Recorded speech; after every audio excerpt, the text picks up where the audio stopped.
Now let's go to eThekwini, the community of Wentworth, unsatisfied with the contribution of Engen and oil refinery Sapref towards the enhancement and protection of the environment in the area. The National Planning Commission visiting Durban South earlier today to discuss and consult with residents following the suspension of operations at Engen and Sapref.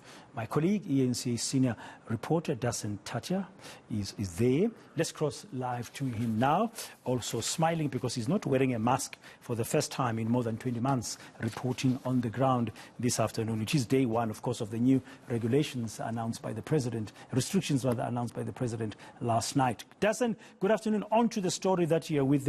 It's a story of the environment, the community of Wentworth still unsatisfied.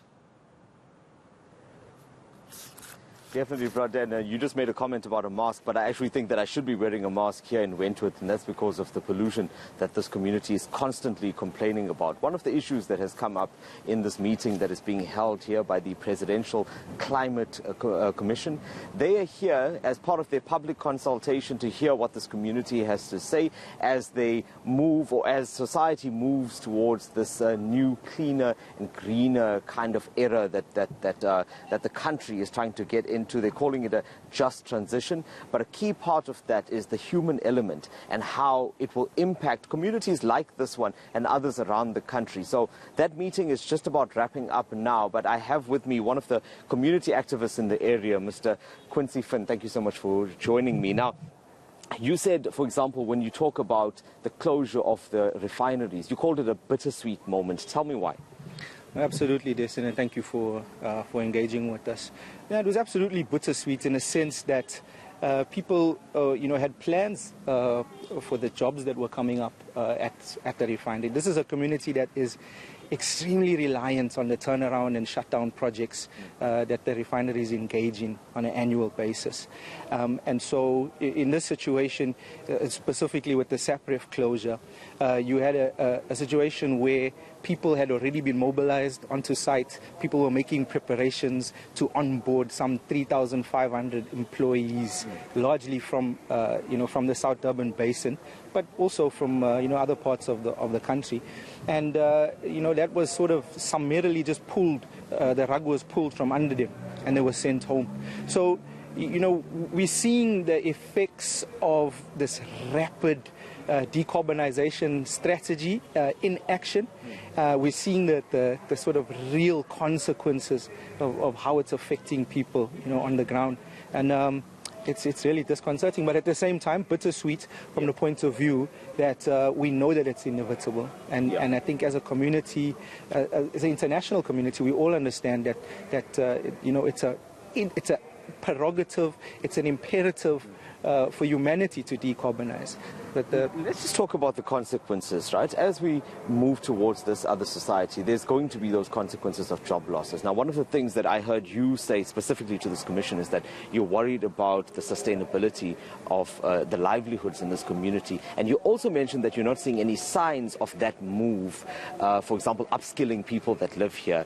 What is it specifically that you're demanding of the commission in this regard? Well, we think that the Commission must be responsible in terms of, the framework that we set out, as part of our decarbonization strategy.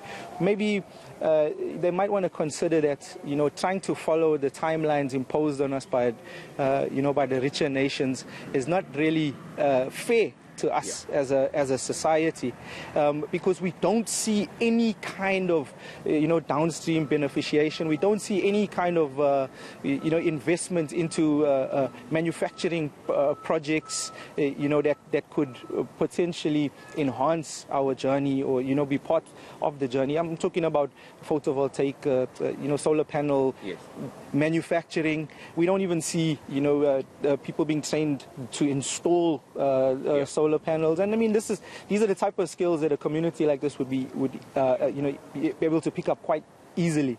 So we think the strategy needs to look ahead and preempt some of these major sort of upheavals in the industry, and they need to put measures in place before the real destruction occurs. I'll leave it there. I know you did want to go back and make an important point. Thank you so much for your time. Quincy Finn. So that's some of the concerns that are coming out in this meeting. It's been very emotive, and people have been putting across their fears, their anxieties in relation to this. Also telling us about some of the horror stories that they've endured in this community. They want there to be change that comes here after years and years of what they're calling a generational curse as a result of the pollution that they've endured. Thank you very much, Dasen Thathiah there in Wentworth, Durban, Tegwini, for that latest update.